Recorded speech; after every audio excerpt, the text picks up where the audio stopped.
you for joining. My name is Marijs van Wilde, and together with my colleague Eva from Essence, we are organizing this event for the Miro user group, the Amsterdam chapter. I'm happy to see you all joining and still working, because here in Amsterdam the school holidays just started. Last Friday was the final day, and they're closed for the upcoming 6 weeks. And we have 2 little kids at home. I'm also preparing for my own vacation. And this includes also adding my colleagues to the project teams I'm working on, and show them where we can find stuff where they need to work on while I'm off. And that's the moment where you see it yourself. So the Miro boards, they're also always for every project multiple, but let's stick to the internal one where you can find all possible information about the project. It's not as clear as I thought myself. I find myself scrolling up and down, left, right, zooming in and out, and trying to tell the coherent story to my colleagues. But on the way, I got confused myself. And when I look at my colleague, I see that he or she already lost me a while ago. So with 3 days left before my vacation, this Miro event is just in time, and the topic is really what I need. But yeah, the question is how to keep your Miro boards organized. Yeah, and who can share some thoughts on this? Well, I asked several people around in the office at Essence, and I got the same answer over and over again. Miguel is the best Miro organizer ever, and we all still use his boards every day. So we reached out to our former colleague Miguel, and I'm very pleased that he was willing to talk to us at this event and share some of his tips and tricks to keep Miro and the board and the project organized. Miro, we're all very looking forward to your story, and I would say the floor is yours. Great, thank you very much. Yeah, thanks for the nice introduction. I'm gonna go ahead and also share my screen now. So do that. Hopefully you can all see it. Yes. Yeah. Yeah. Okay. Great. So yeah, organizing your Miro boards. I want to give you guys some background about the topic and how I'm coming at it as well. So yeah, I think it's a little bit important to understand how I use Miro, so that you can see my perspective, and hopefully that's similar to yours. But if it's not, hopefully you can still learn something from that anyways. First and foremost, I work as a UX designer for CataWiki. CataWiki is an online auctioning website where you can buy special objects. So anything from the Pope's hat to the dinosaur bone. And there I mainly use Miro for research purposes. So to kind of organize my thoughts and map out the journey of different customers and map out different research findings, but also for workshops, right? So whenever you're working with other people, as Marijs said, it's nice to use Miro to have a common space to work with each other, and also to maybe run some co-creation sessions remotely. And lastly, also sometimes to just make a quick design mockup or to plan some research activities or something like this, then I also use Miro. The other perspective I'm bringing to this talk is from that of a hybrid teacher at TUI. So once a week I go to the university and I teach some students. So then I use Miro as a way to kind of put the lectures into practice. So as a way to have templates for students to work with and things like this. But also as a way to coach students. So every week students would bring their boards, and we would look at their boards together, and they could show us where they were and where they were going towards. And then lastly, as at my house, I also use it sometimes for my own projects. The latest of which was importing a cat from Portugal. That was a challenge.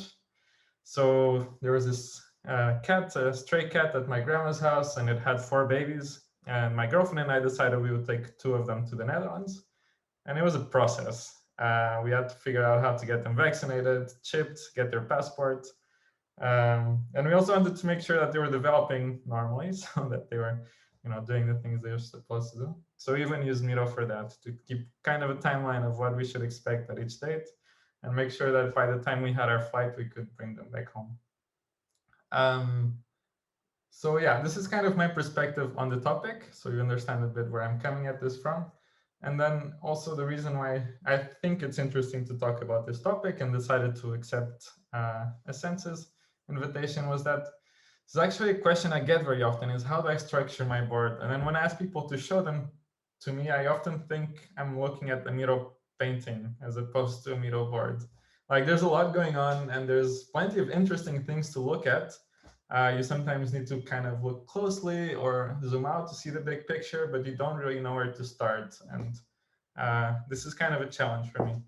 So kind of the metaphor that I like to use for a well-organized Miro board is more like Google Maps, where you can zoom in and out and you have some reference points that you can kind of anchor yourself to. If you click on something, maybe there's like additional information that comes up. But you shouldn't lose like your sense of direction and you shouldn't lose your sense of space. That's why I kind of like this this metaphor. So why does this matter? Like, why do we care? I think the main reason we should care about organizing our boards is that we can increase findability and make sure that other people can find their way in our boards, right? So as Marai said, when we're handing over our projects to someone else, or when we're maybe hosting a workshop, it's pretty important that people can find what they're looking for, and that in this way they can still stay engaged and are able to contribute. And then the other reason is also what Eva mentioned, which is, yeah, it's easy enough to start off tidy. You know, sometimes you even start off with a template, which is pretty tidy, but then you start working on it and you invite your colleagues to work on it. And before you know it, it becomes the Miro painting we just looked at. So those are the two key things that we'll be focusing on today. And the goal for this talk is to look at this from a few different levels. So I think the first thing we need to do is to understand the overall picture of Miro, right? Like how does it work and kind of what different levels are there? This will become clear in a little bit. The second level is to kind of share some best practices about how to keep your projects tidy and your Miro boards tidy. And then at the end, there'll be some times. We'll also look at some tips and tricks. And at the end, we'll also discuss your thoughts. And hopefully you can also share some of your tips and tricks with us. Yeah, so let's get started. But before we do, just a quick disclaimer here. I'm assuming you guys have used Miro before and you know a little bit about it. And if that's not the case, then there's a really nice resource that you can reference. I think this talk will still be useful, but in any case, there's a nice link you can have a look at, which is miro.academy.com. And there you can have a look at some beginners videos on how to get started with Miro. So yeah, let's start by understanding and thinking about Miro holistically. The way I like to think about it is kind of like this. Like Miro is a universe. There's a lot there. You've got the Miro application itself, but you also have the Miro community and the Miroverse where you can download templates. And once you open the application, you have different workspaces. So in my case, I work for two different companies, the university and CataWiki. So I have two separate kind of workplaces where I can work. It's kind of like Slack. Within each of those workspaces, you have different projects which have different boards. Within a board, you can have different frames, and within each frame, you can have like post-it notes or text and so on. Let me make this a little bit more concrete because I think I went through it a bit quickly. So this is the Miro we all know and love. When you open it, on the top left-hand corner, you have different workspaces. So you can see here I have CataWiki, but also my TUE project squad. Over here on the bottom left, you have your different projects. Those are kind of containers or folders for your different Miro boards. And then over here, you have your different Miro boards. If you open one of those, then you get yeah, different frames that you can use. And within each frame, you can have different post-it notes and so on. So different elements. So today we're going to look at how to keep those structured, right? So how to keep your project structured, your board structured, and your frames structured. Let's start with projects. I think this is, yeah, an easy one to get started with. So the first tip I have here is to actually use projects. Use these as folders, right? Like use them as you would use a Dropbox folder, a way to keep other files in. And make sure that you're using recognizable thumbnails and names for your different boards. So when you open a project, you can see what you're looking at. So I took this picture from one of the folders at my company. And when I look at it, I have a hard time like kind of finding what I'm looking for. And this is one that I've been using. So here you can see that I added different thumbnails for each board. And those thumbnails are either one designed for the purpose of being a thumbnail. So like, I'll show you guys how to do this later, but just an emoji, a title, and the status. Or it's just a picture of like the most important thing I did for this project. So in this project, I was doing interviews with customer support colleagues. And one of the most important things we did was an affinity diagram where we clustered all our insights. So when I see this picture, I straight away know like this board contains that information. And it's very easy for me to click and open it. Another thing that you can do is if you're someone who's not as visual, but maybe more someone who likes to read text, instead of using the grid view, you can use the list view by clicking over here on the top right-hand corner. And then you have the titles more prominent instead of the pictures. And that's why it's also important to use recognizable names, right? You don't want to use acronyms that someone else in your company might not know. You want to use names that other people can use and reference. You can also then filter them by when they were last modified or who owns them and so on. So let's do a quick demo. And here we're going to look at how to create and share a project and then how to create a project thumbnail. So I'm going to go over to Miro. So once you're here, all you need to do is click here. You can add a new project. You can decide who you want to share it with. So you can add new members to it, and you'll see all the people in your company that you would like to add. If you want to make this visible to anyone else in your organization, or better yet, to everyone else in your organization, you can switch this toggle, and then that's done. And then, yeah, you just click done. You can also add existing boards that you have by clicking add boards. It's pretty straightforward. I'm going to delete this one because I already prepared one for this one. Go to my personal boards. And let's have a look at how to create a thumbnail. So the way you do that is by going up here to the project name and then clicking select preview area. So once you're here, you can select an area of your board that you think, if I see this, I'll know what this board's about. So in this case, I had this exercise where everyone put down their names. It's pretty memorable for me, so I'll use that one. And then the next time you go back to your projects, you see it says here it's generated. The next time you open it, then you can quickly find what you're looking for. One of the other things I like to do here is I have this template.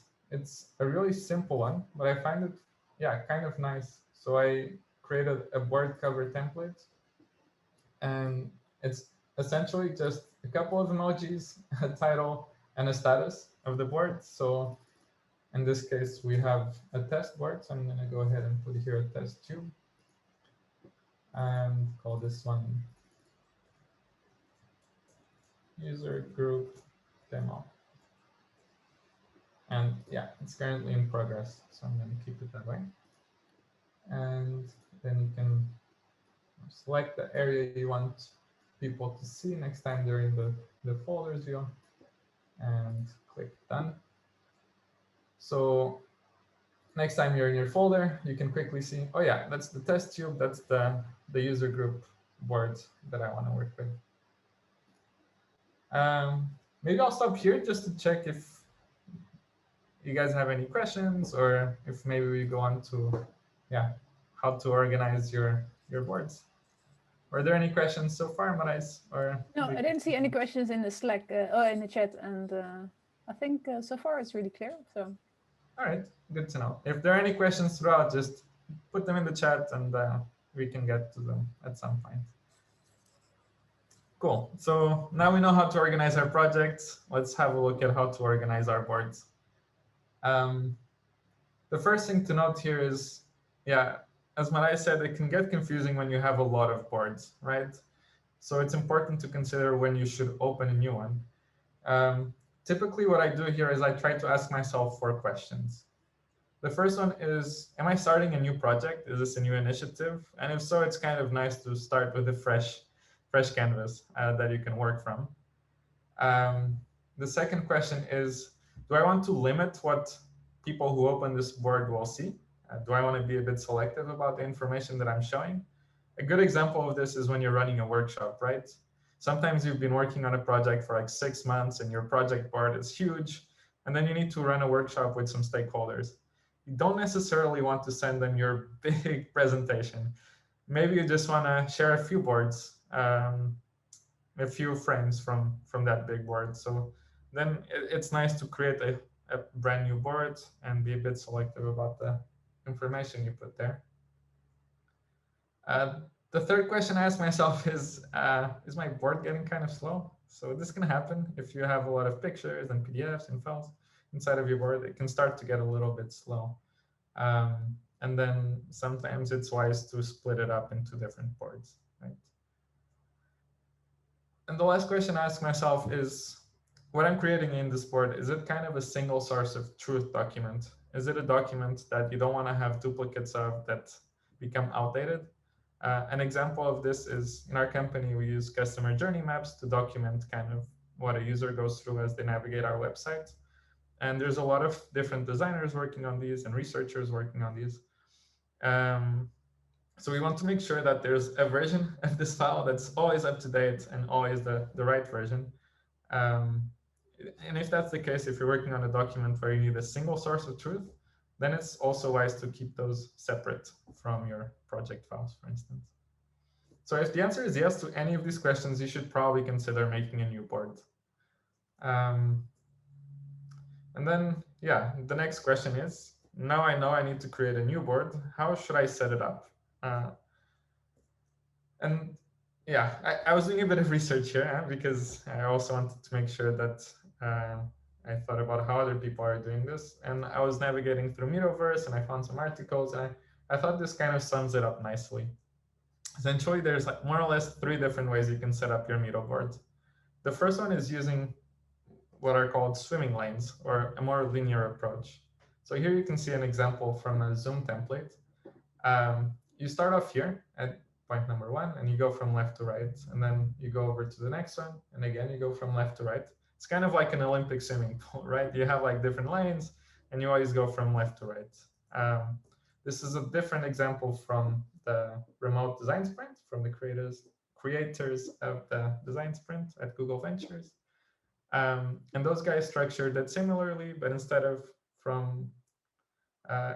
they used columns. So you go from top to bottom, and then the next day you go from top to bottom, next day top to bottom, and so on. So it's kind of a linear approach, right?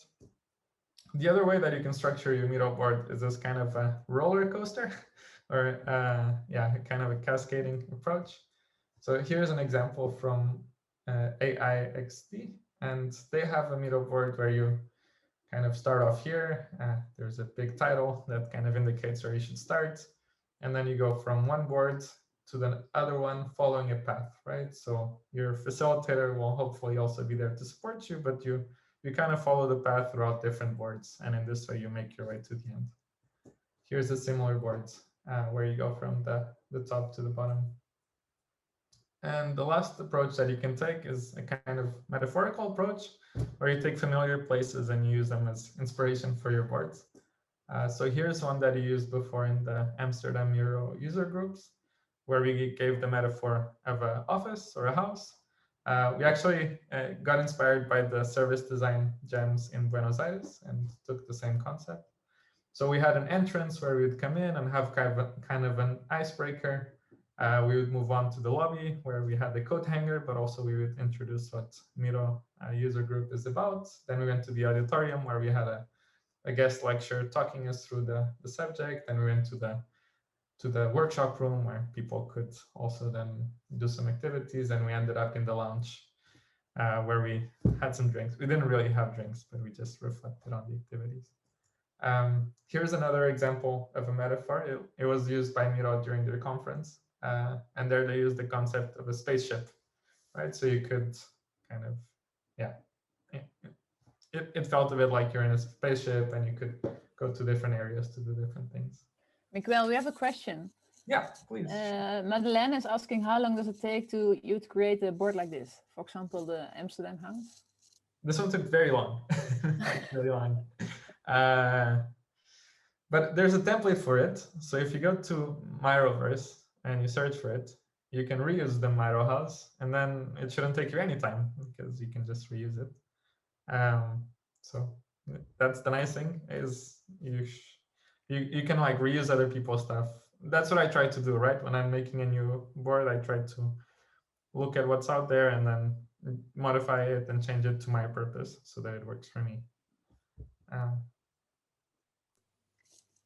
Nice. So there's another question from Patrick. Out of the templates you presented, which one seems the easiest to navigate for Miro users you presented to? Is this linear, cascading, or metaphorical?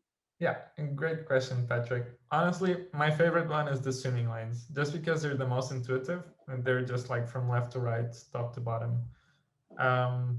That's the one I typically tend to use on a daily basis. But I find that the follow the path and the familiar places also work well if you're doing a workshop where you can like bring people to you. So if you make sure that people are following you and you can bring them to you throughout your workshop, then the other two can also work. But if you're having a kind of Miro board where people access it asynchronously, so each of them at their own time in their own place, without having a kind of facilitator or a guide for it, then I would always recommend the swimming lanes.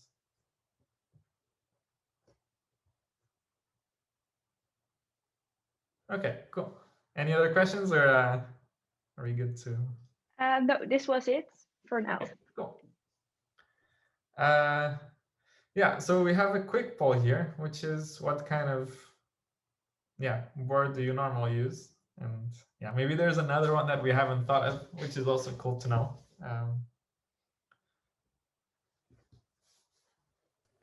And I also see a comment of Beatrix saying, if it's a fixed program or workshop, the roller coaster can work as well. Yeah, for sure. So for workshops where you have a facilitator, someone to guide users through the board, I find that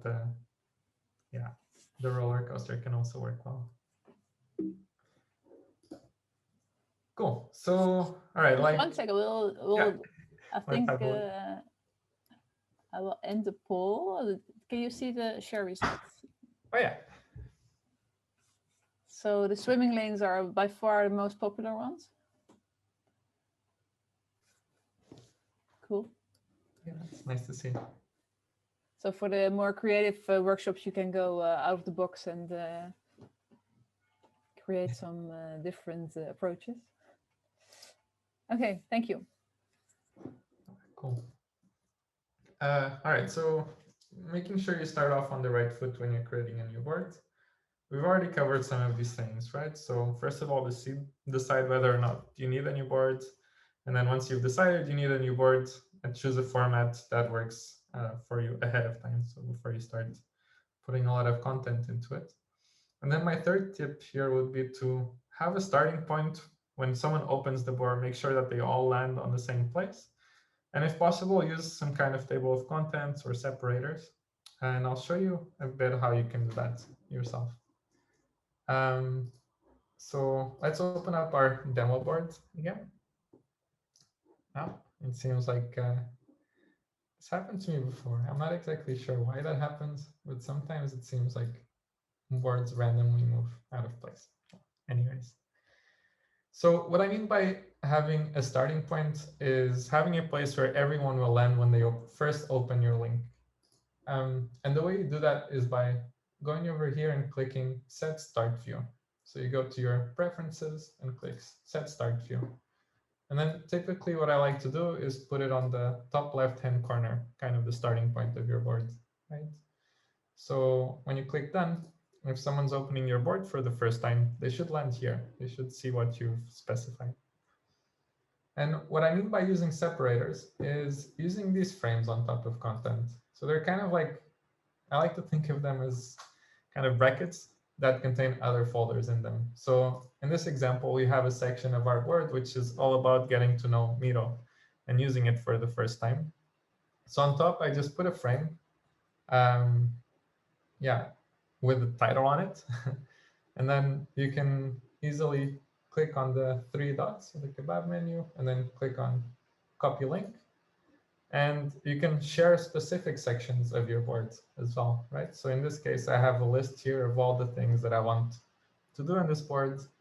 And I can quickly go over here, select the text, click on insert link, and then paste the link that I want to reference. So if someone's not sure about where to go and I tell them go to the getting started with Miro, they can click this and quickly reference the section that I'm talking about.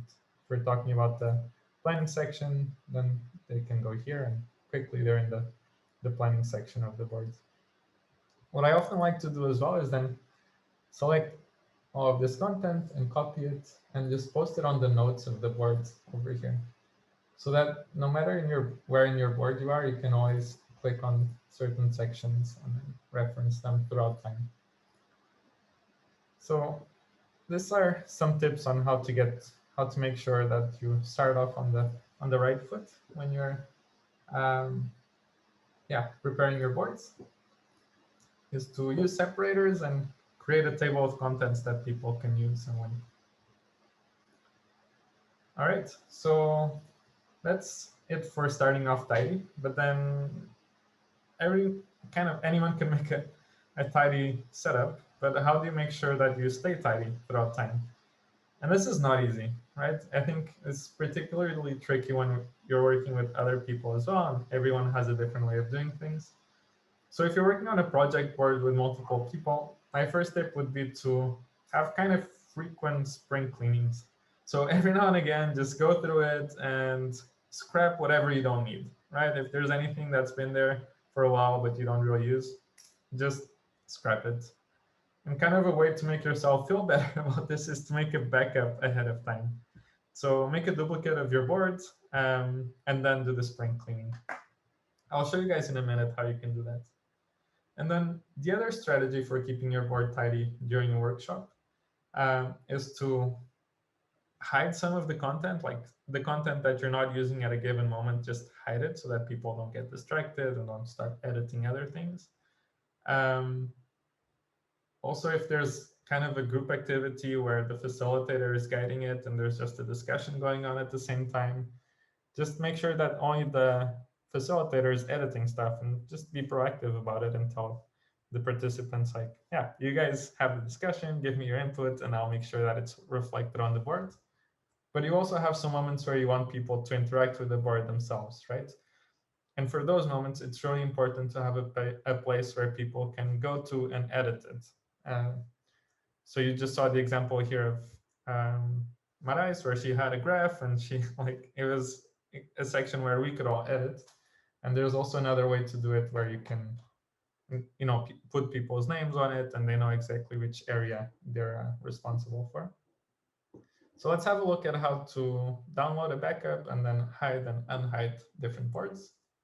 So let's go again to our Miro board. The way you hide different boards is actually pretty straightforward. You basically select the different frames that you want to hide, and you click on this little hide eye, and you just say hide frame. And then as you go along, you can quickly unhide each of them throughout the workshop. Can I have a small comment on this one? Yeah. So you can only hide frames if you're the owner of the board. That's right. A small disclaimer. One. Yeah, indeed. For the backup, it's similar. You can only make backups if you're the owner of the board. So the way you do that is you go to your project or your overview, you click on these three dots, and you say download board backup. And that's a backup that lives on your personal desktop, right? So you download it as a file that you can keep, and later on you can upload. But it kind of a hack here, if you're not the owner of the board and you still want to do it, you can duplicate the board, right? So you have, and then you rename it. So you duplicate it and say it's backup from July 2021. And in that way, you can still erase stuff without worrying too much about erasing your colleagues' work without permission. So that's some notes on how to keep your boards. There's one question. Yeah. On so Eva mentioned that there's recently version history as well in Miro. That's right. Yeah. And Kim is asking how it works. I can quickly show it where it's located. So if you go to your board and then you click on this lightning, you see board history.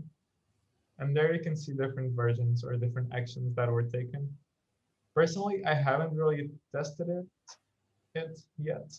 Okay. But I think you can then go to versions and restore previous versions of your board. So if you do mess something up, you always have the chance to go back in time. And yeah, it's stored for up to 30 days. So you also need to make sure it's timely. Cool. So let's go over to organizing your frames. To be honest here, there's not really a right or wrong way to do this. I have a way that I like to use for workshops, but yeah, there's no right or wrong way to do it. I think each frame should serve a purpose. It's kind of like a page in a book. Like each book will have its own purpose, and it's really hard to tell you how to do this. The way I typically like to do it is to have a title that's big and readable so that people know what this board is about. So in this case, it's lightning demos, and people can see it should take 35 minutes. Below that, if it's for workshops, right? Below that, I like to explain the exercise, just a few notes for myself as the facilitator to explain what the exercise is about, but also for anyone who isn't paying too much attention to be able to reference later on if they have any questions. And it's nice to include an example there. So, and then afterwards, as I mentioned before, when you're working with multiple people and you want to make sure that the boards stay tidy, it's nice to have individual working sections for each person. So here you can see add a board for a section of the board for each person to interact with and do their own exercise. A couple of other things to keep in mind when you're making a new frame. One of them is to, whenever possible, like make a template and reuse it and edit it. This way you can save a bit of time. And also try to lock layers whenever you're using it for workshop, right? So you make sure that people don't, sometimes unwillingly edit what they're not supposed to. And if you're just doing a kind of workshop that's less interactive, consider maybe only sharing commenting permissions. So you don't always need to share editing permissions. If someone's just viewing and looking through, maybe you don't need to run the risk of having them edit something they shouldn't by just sharing commenting permissions only. So let's have a look at how to do that. So let's say that I wanted to turn this into a template that I can reuse at some point in the future, because getting started with Miro is something that we often have whenever we have people in the company that have never used Miro before. And this is a section of the board that I like to have handy whenever I need to reuse it. All you need to do is go to the three dots and click on Save as Template. Once you do, you can rename it. So in this case, it's getting started with Miro. You can add a description, select the preview area, and then you can decide if you want to share it with no one. So if you want to only have it for yourself, if you want to share it with your team, or if you want to share it with the whole company. In this case, I'm going to keep it as personal. Once you save it, it takes a while because it needs to process it. You can go over here to your templates list on the left-hand side, and you scroll down, you go to your custom templates, and under personal, you should be able to find it. So you should be able to use that template, and it'll be automatically dropped onto your board. If you need to edit it, you can also do that by clicking on the three dots and clicking edit. Now that we're here, it's also nice to see that you can use a bunch of other templates here that Miro provides for you, which is kind of nice. So this is something to keep in mind before you start making your own. It's nice to check sometimes what else there's out there. All right. So we do have some questions if you're okay with that?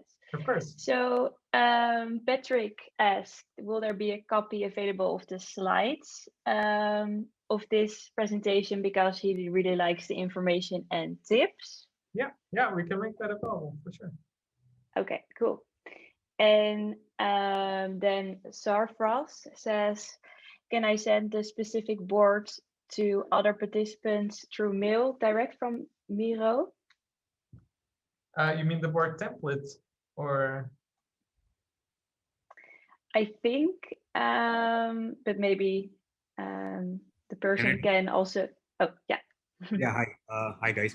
So my question was like, since there was like list of boards, right? So rather downloading that file into my local machine and sending into a particular user, so I can directly send that one board. You know, like for example, like there were like 4 or 5 boards were there. So I just want to send one board to you, like a particular person. So it can be received them as a mail, as a PDF, or other formats. Is it possible? Yeah, for sure. So if you're in Miro, I'd say you want to share this frame. That's what you mean, right? Like there's this specific frame you want to share with someone, but you don't want to necessarily share the whole thing, right? Yes. Yeah, okay. So you can do that in one of 2 ways. One way you can do that is by copying the link. And then when someone opens that link, they'll be directed to this board specifically, and they'll start here, but they can still scroll up, down, left, right, zoom in and out. So they'll still be able to see everything else on your board. If you only want to share this board, you can export it as an image, and then it will either be a JPEG or a PDF. And then you can share that, as you say, by email or in some other way. Yeah, great. Yeah, so you do that by selecting the frame, going over here and saying export as image, and then you get it in this way. You can also go over here if you want to export the whole board. I think that's also possible, and you can export that as a PDF. Yeah, great. Thanks, Miguel. No worries. And we have another question from Madeline. Yeah. Would you recommend a specific size for one topic, for example, navigation? Yeah, that's a good question, and one that honestly I struggle with sometimes too. My main recommendation here is to just keep the sizes kind of consistent. So you can see that here, like all the font sizes and all the board sizes have a similar size. And what that means is that people don't need to zoom in and out every time they go to the next board. I know this can sometimes be difficult if you have a board with a lot more information than the next board, but it's kind of nice to keep kind of similar ratio. One tip that you can do here is when you're creating a new frame, go over to frame and just pick a size that works for you. So maybe that's A4, and you can stick with A4 for the remaining of your boards, right? Or maybe you want to have it as a screen size, and you can pick that as well. Okay, thank you. No problem. Any other questions? That was it for now. Okay, cool. All right, so once you've got your frames kind of set up, you start to put content on it. So that'll be like your post-it notes or your text or your images. And keeping that organized is often not too easy. Again, here it's a bit hard for me to be too prescriptive without limiting what you're able to do with Miro. But there are a few things that you can keep in mind, or that I can give you as advice. The first one is to learn how to quickly organize post-it notes, and I'll show you some tips and tricks on how to do this in a minute. The second one is to use tags. I'll show you how to do that too in a minute. And the second one is to use tables. I think this is one of the most underestimated features of Miro. So let me show you what I mean. So the first one is organizing post-it notes. Here you can see an example of a workshop I did with my class at TUI, at the Technical University. And the exercise was just to create a post-it note and put your name on it, and that was it. And it's kind of messy, right? So how would you go about organizing it?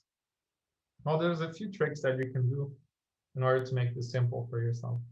So what I typically do is I try to select everything. And what happens when you do that is that you'll often select things that you didn't need to. So here there's a text box, there's also a square, and I don't really want to edit those. So what you can do is go over here to filter, and you have 20 objects, but you only want those 18 post-it notes. So you can select those, right? That's already a good step in the right direction. Now you have some post-it notes that are kind of elongated, some other ones that are square, but you want them to all be the same format. So what you need to do is to go over here and to switch type. So they're all squares, so you click on this one. Okay, nice. Now they're all squares, but there's still some that are kind of smaller than others. And you also don't want that. You want them to all be the same size. So you can go over here to size and then click on large. So now you've got them all as one size. It's all uniform, which is great. But they're all still kind of scattered everywhere, and you want them to be neatly arranged. The way you can do that is by clicking and dragging this little button here. And what Miro does is it automatically adjusts the post-it notes into a grid. So now you can take that and resize it, and you have, yeah, nicely formatted set of post-it notes. Can you do it again with how you change the table, the rows and columns? Yeah, sure.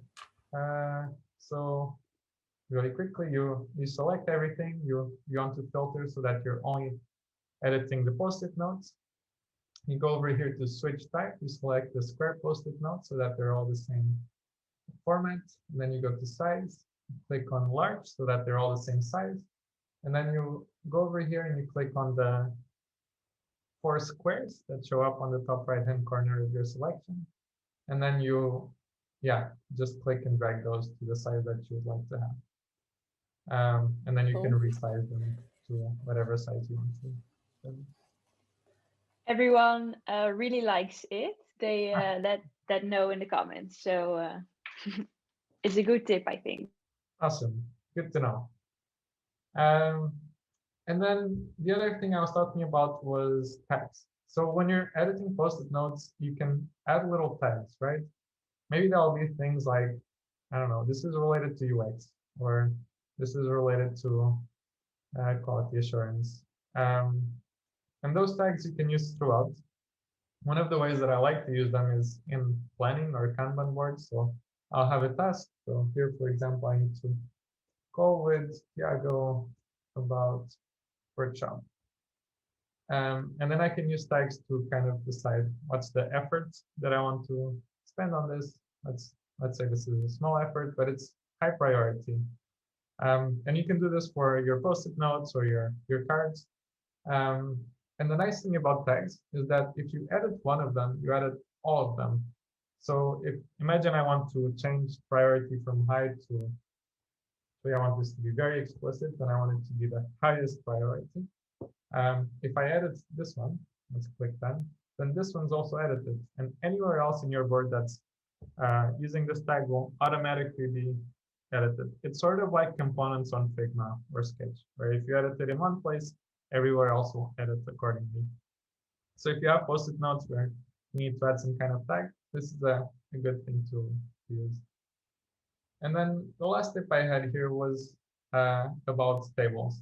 So this is a table, but what I often see in Miro templates is tables made like this, where you take some squares and you put them together, and you end up with a table, right? The reason why I prefer tables to this one is that they're easier to edit. So in this case, I oftentimes use tables when I'm doing like interview transcripts or things like this. Suppose I wanted to add an extra post-it note because I'm running out of space. If I want to do that, I would then need to go and edit everything accordingly so that it's all equally spaced and so on. And that's a pain, right? And then later on, I decide, oh, actually, this column is no longer needed. So then you need to go and adjust everything else. It's not very handy. The nice thing about tables is that they work kind of like an Excel sheet.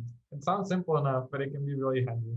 So you can quickly scale them to the size that you want, and you can quickly add or remove different tables without too much work, right? So next time you're making an interview transcript and you forgot a question that you need to add, yeah, then it's fairly easy to add or remove things. Okay, so those are some tips and tricks on how to prepare your to organize your content. And what can you hopefully get out of this talk?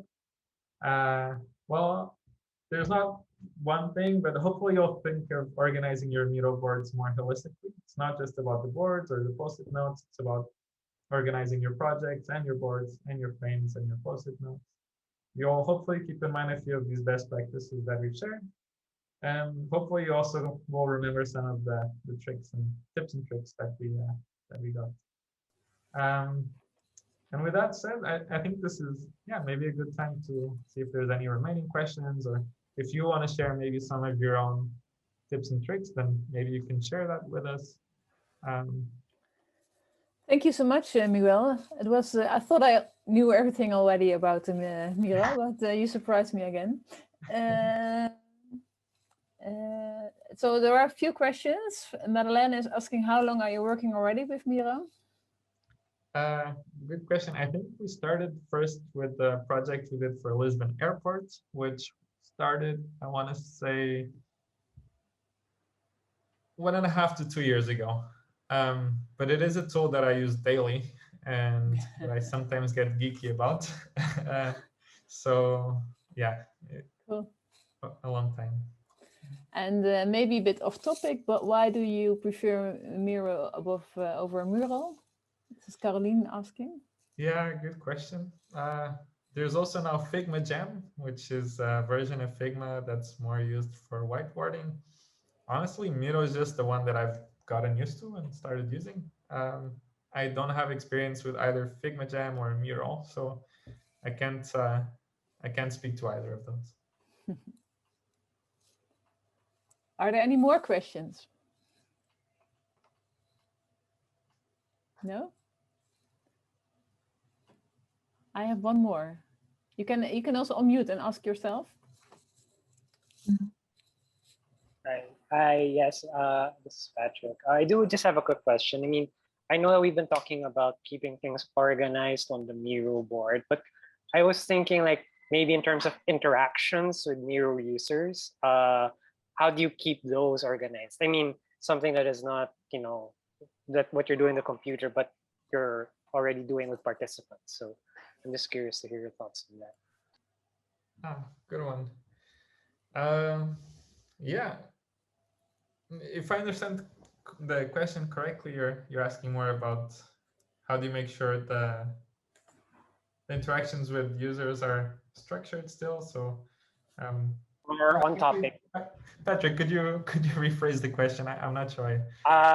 Maybe what I mean is because Miro is a board where anyone can kind of like, you know, do their own thing, and it's a free canvas and people might get off topic. So how do you make sure that they stay consistent with what's happening in the presentation? And just curious how you manage those kinds of, I guess. I think I understand. Well, let me share one last tip then on how to do that. So you mean like when you're in a workshop, there's a lot of people there and you want to make sure people stay on topic and they see what you see and so on. Normally what I try to do, and this is a bad example because there's not many other people in it, but maybe if I go to the Energizer, there's still some of you there. Yeah, there are. So one of the things that I try to do is to go over here to my avatar and say, oh, okay, this is not working. All right, here we go. And then say, bring everyone to me. And what that does is it makes it so that people see what you see.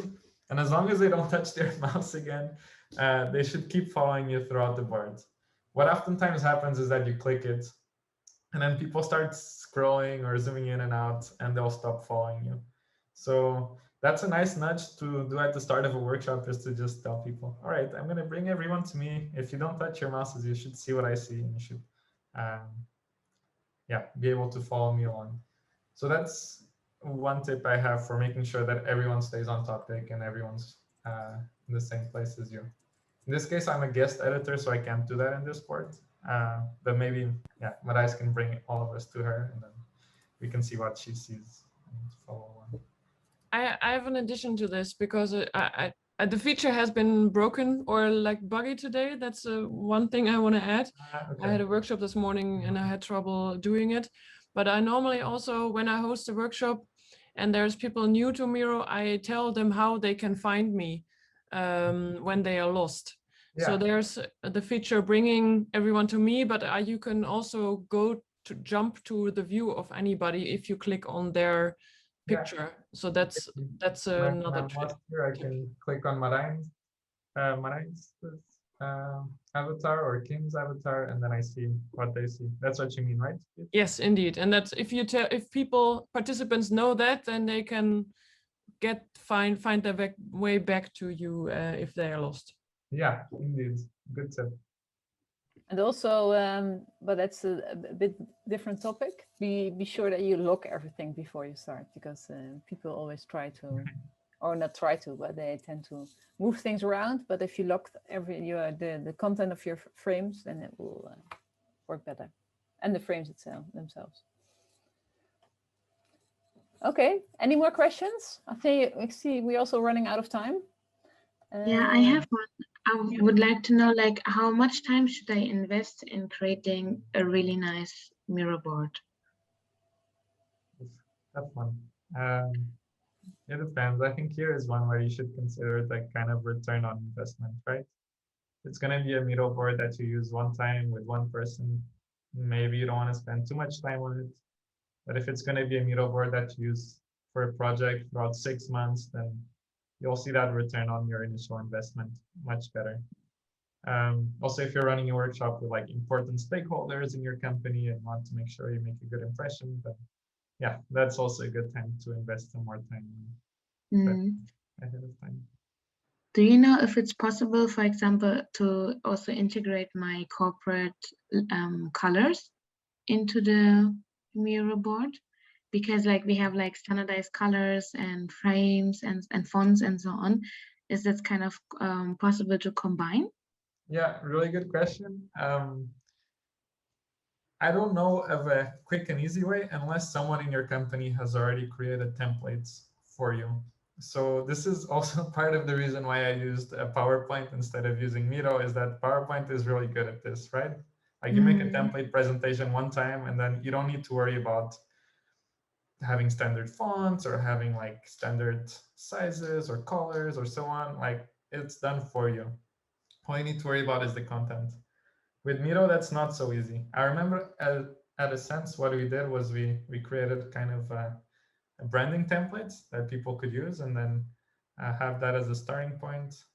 And we also had some different templates that people could use and then change and edit. Honestly, I still haven't found a good way of doing this, but if someone does, like, please share it, because it's also something that I struggle with. Yeah, and Beatrix is also adding on it. So fonts indeed are not possible, but the neat colors are. You can add colors to the palette. Yeah, indeed. Yeah, what I usually do with colors, if you have a color palette, RGB or whatever, I put a screenshot in the Miro board, and then use the pipette tool when to edit it, and then it will appear in the bottom of. There's like 12 standard colors. But if you add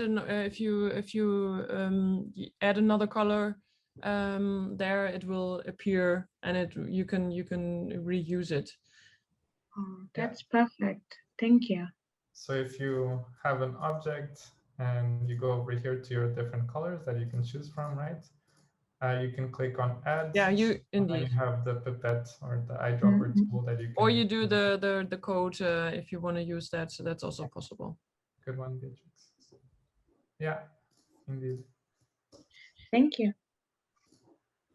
Well, thank you so much. And thank you, Miguel, for showing and learning us about how to stay organized.